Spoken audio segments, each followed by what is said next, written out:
Here one of the first urban area when a coal city.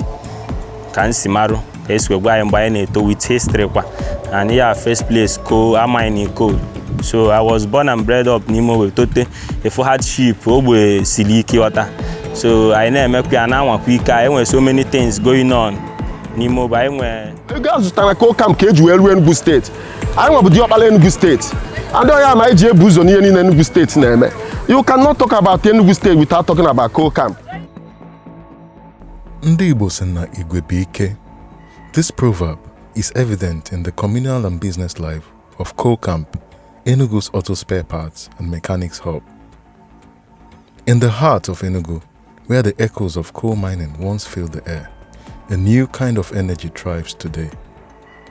The hustling spirit hovers over the atmosphere, with mechanics, traders, artisans keeping the wheels of the town turning. Coal Camp, once known for its rich coal deposits, fueling industries and rail transportation across Nigeria. But when the mines fell silent, the people refused to be left behind.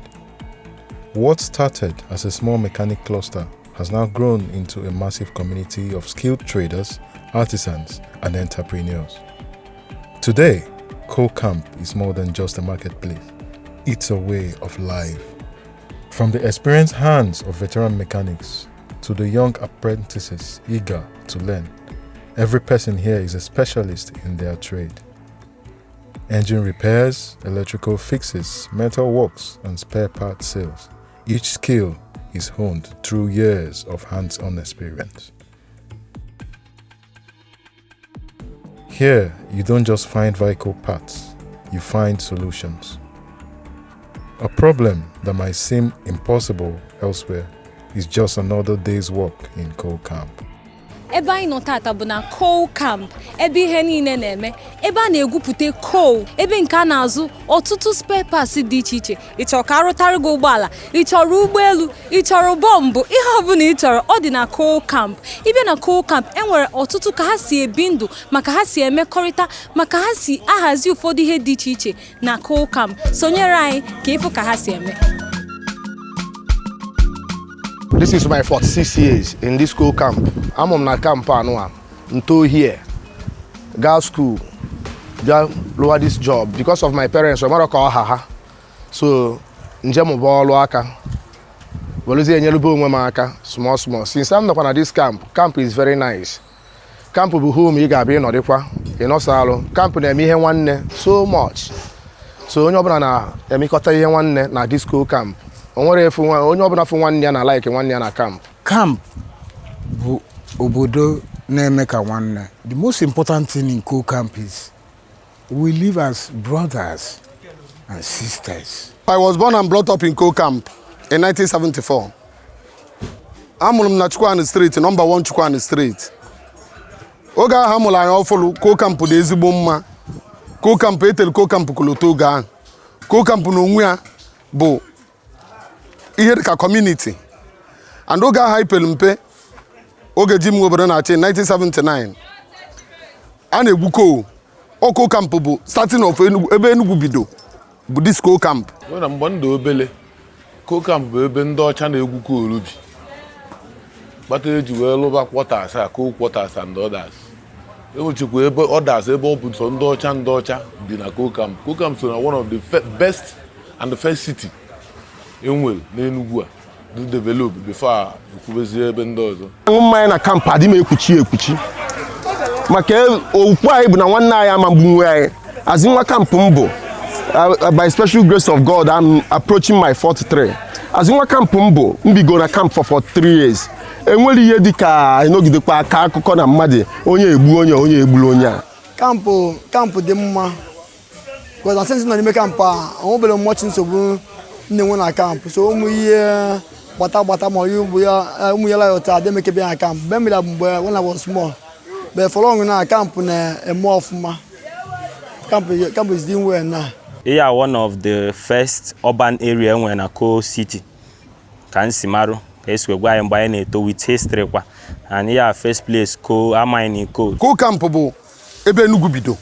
And the Coal Camp bụ obiekwa nwa afia na-akpọ industrial area amalgamated Coal Camp. nwekwa ebe a na-akpọ tinka ndị mmadụ ji asị gị na ya ga-akụ gị ihe tinka kụrụ pan ọ na kampụ a ka ọ dị. So coal camp nwere a lot of footballers mbido one kọwa one ma John ụtakọ nwa camp Aje ụtakọ nwa camp anụ ọfịa nwa camp onye a niile bụ footballers. One of the things that truly brings the coal camp community together is their love for football. Every Sunday, the field comes alive as traders, artisans, and residents, young and old, gather for the weekly matches. It's more than just a game, it's a celebration. Cheers echo through the camp. Friendly rivalries spark laughter, and for a few hours, work and worries take a back seat. Here, football isn't just a sport, it's a tradition, a bond that strengthens the spirit of the community. But like many parts of Enugu State, coal camp faces its struggles. Water, the lifeblood of any thriving community, remains a challenge. Traders often rely on boreholes and private water vendors to meet their needs. Electricity is another battle. With frequent power outages, workshops depend on generators, adding to the cost of running a business. Before, the previous government had the anachitazo, I think in 2019, had the gube coal na nzuzo. Mana nke kita ze egwu kwe coal ka esi egwu coal. Nke anyị nwa bụ the host community ejegofo ha. Ha si na Enugu state government dute ha. A na-ebu more than 10 to 15 trailers every day afọ. Mana ihe anyị na-ayọzi the government of the state bụ na anyị nwa bụ the host community. Ebe ahụ esi egwute ya bụ coal. Onwe ụmụ ife ha kwesịrị na-emegasịla anyị. Onwe ife dị aṅa ekwesịrị the government amenities anyị kwesịrị na-enwetasị. N'agbanyeghị na Ndubuisi bụ our governor akọma na-achị Enugu steeti bịakwa mee nke ome.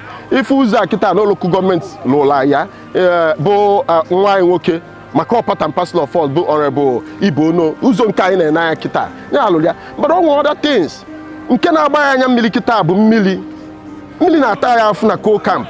I have suffered go for mmiri for more than 10 to 15 decades. Like if in Enugu state, if since October last year till now, mmiri ezobere. Mmiri na-afịa ya alụ nke na ebulugo ma ha jekwuru the local government chairman si ya biko kedu ya ga-emela anyị. O kwekwe m nkwa ana m anya nkwa o kwe m. Mmiri ọ bụ na a ga-afụ ewe igwupụla borehole itomo ino na camp. It will go a long way. I've argued this thing before. Obviously, na pipe-borne water achọzi ịgban. Sigbupuola other things. Sigbupuola wells. Ọ ga-aga a long way. Mmiri na-afịa ya alụ. Abịakwuo n'ọkụ afịa akwụga ya alụ. Ọkụ afịa akwụga ya alụ. Maka ndị NEPA bịa were ya as office anala ya ga-amanya ya ọkụ. Nke kịta bụ anyị na-enwezi ọkụ 3 hours in a day. And ọ na-afịa ezigbo alụ. Bịa bụrụ an industrial area. Ebe esi azụta ego ahụ. Ije n'ime tinka onwe ndị a na-akpọ ndị ngodo. Onwere ya na-alụ ha amalụ. Onwere ya na-alụ. Nke anụ ndị anyị na-eje abroad na-eje ego ngwa agha na-eje gị ịchọ plane ịchọ bomb ihe ọbụla ịchọ ha alụọ gị n'ime tinka ha na-alụ ihe niile. Mana kedu ọkụ ha ga-eji were ya? And all these things things a na-afịa ya alụ.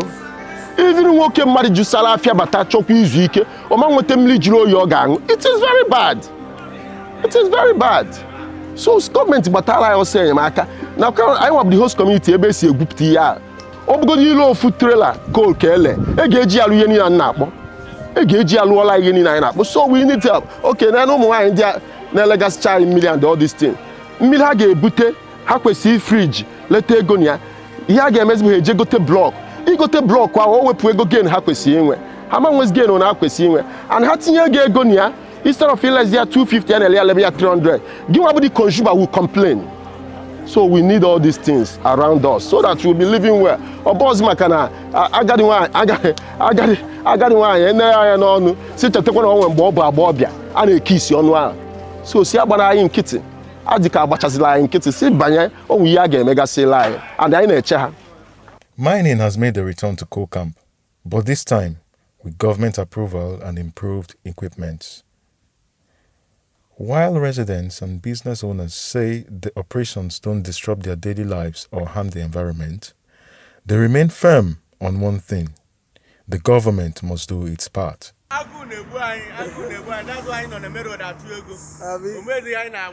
With revenue flowing from these activities, the people of Coal Camp expect their fair share, better infrastructure, more jobs, and tangible benefits for the community that has long been the heart of this industry. Hold up na think and remember for the onwe chọrọ ebian osuna oma meeting of no come na mere ha we bi like Toro Avenue you need to go a good road like engineer na emecha na wa sign na say every day but say say ọ ka obi here na ele but ọ man ha bịa taa ya ụzọ iwe ki say once in a week or could I go so ụmụ ya kịta bụ ihe kwesịrị inebara anya anyekwa anyị steady power light ọ ga-adịkwu mma.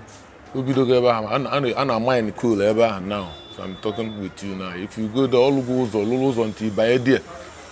A na-esi ebe ahụ na-mine coal, na-ebu coal. When I was small, o nwere ihe a lụchara n'elu mgbe ahụ si ebe si ngwo. So a na-ebu coal, a na-egbu ya dị tina na-eru ole ya, na-ebu ya na-apụ. Mana now those things are adọrọzi gọvanọ nke a bụ ihe bịara. Yes. Ebe coal ahụ ka dị na a ga-ebidokwa. Enweghị any impact anyị na-enweta. The company na-enweta na a na-egwu sọsọ ife ihe anyị ga-asị na eritere ebe ahụ bụ ụzọ ahụ alụrụ bara ime ebe ahụ nwere like ihe ndị ọzọ gọọmenti benefits gọọmenti kwesịrị ịdị na-enye ebe a na mine something enwebe nke anyịfụ olesi ma ọ ka nọ on the way enwebe nke anyịfụ and ha na-egwu the coal steady enwebe uru ọbụla anyị bụ ndị kampụ ritere nye ụfọdụ ndị na-achị n'akụkụ wee na-abịa gwa anyị na gọvanọ sịrị na a ga-akwụ ụgwọ nke a na a ga-eme nke a na-eme nke a na-esi ewe na na-emegide anyị oge ụfọdụ iburu afịa na-apụta ndị dị ala nwere ike ijide gị ịtago bụ a ga-ego onye dị ụta ihe na-ama mmegbu avoid after the bitamaz kwa ha narị ya mana were ọzọ ma ị ga-ekwu na yo help ga-enyela anyị aka ọ bụrụ na ọnwụ ya ga-enye anyị machines a ga-enye anyị ga-eji wee na-alụ ọrụ a ka dị bụ ọkụ wee nwee ike na-emove because ọ manpower ka anyị ji alụ ya so nwere machines anyị ji alụ ebe a nọ so ọ manpower ka anyị ji alụ ya so ka anyị nwee ike nwee machines anyị ga-eji na-alụ ọrụ a ka dị work na-emove at least alụchakwa anya ya ruo oge nka mmadụ onye ahụ ezu ike nwee ike nwee anwụle. In a place as busy as Coal Camp, security is a major concern. Over the years, the community has worked tirelessly to tackle issues of theft, cultism, and violence. Through vigilance groups, police collaborations, and local unions, safety has greatly improved. I'm going to go to Coal Camp now, at least 41 years I'm going to Coal Camp now. The camp na aga kwa fuma manena yin na camp bu ye gbasara courtesy bi na yin na camp we so anogide abagbawe egbe gbagbuwe mmadụ mebe mmadụ akụja dị iche iche etago ọ bụ the main problem anyị na-enwe na Coal Camp ihe ndị ọzọ dị normal. Coal Camp na nwa ha niile gbakọtakwa n'aka ọnụ were sị na anyị achọrọzi ihe ọjọọ in Coal Camp. Like last time anyị bụ something like ihe a na-akpọ sheet card wolugharịa Coal Camp niile wee sị no more occultism anyị achọrọ ihe ọjọọ. Like this particular place in now, ya na akpọ ebe a kita Motor Traders Papers Association Coal Camp Enugu. Coal Camp dịkwa n'ime ya. And anyị ada support ndị ori. O nwere onye zuru ori phone last time. Akpụghalịrị ya ma chụpụ ya. So this is Coal Camp for you. Coal Camp nwere security. Anyị nwere ife a na-akpọ Enugu Urban One Amalgamated Neighborhood Watch. This Enugu Urban One Amalgamated Neighborhood Watch, they comprise of 55 units. Each street obuna where security barricade. Like a street here in Togo, this main road where they demarcate each street. It is well gazetted. So if this street now, like this street here on Yana and Kabeke Street, main road where Biekewalia, Nkembada we are upper, Nkembada boy lower.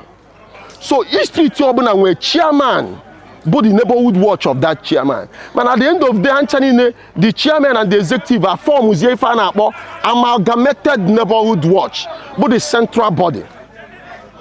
So our security apparatus, last year, I was the first community media, no more cultism in the camp. And I believe, I actually ịchọ ime cultist ba n'ime begime ịpụtala ala apụta ọbọs cultist mani na-achọ obodo anwụrụ gị weje ebe ekwesị iweje gị. Okay, so our security are doing very well and the government kwesị ịbịa tinye aka maka anyị need ndị security anyị need ngwa agha eji eche obodo. Ada agba aka achụ ihe na-ata alụ. We are asking the government or pleading with the government to come and aid our security outfits. They are doing very well. Anyị enwere moto eji agbagharị, ndị security anyị enwere moto eji eme patrol. Anyị enwere ihe ndị ọzọ eji eche obodo. So security anyị na-emegodi n'ike aka ha, nke anyị tụkọta aka ha ji eme ike aka ha na-emekwa ọfụma. Maka ị na-anya ifu that na ọbụrụ business as usual. Onwe mgbe a na-asị na coal camp egbe niile bụ egbe mana egbe camp ka njọ unu anụ good slang out before. Yes. Ị mara egbe niile bụ ọ na-amafu ndị mmadụ obi. Ọ bụrụ na anyị dị bad. Like izi m ga-aṅụrụ gị iyi bụ na camp ada ezu ori. Nwa camp aga ezu ori mana isi m na nwa camp na ịbịa intimidate ya. Gịnị apịlị ya one on one. Mma ekwe nke ahụ.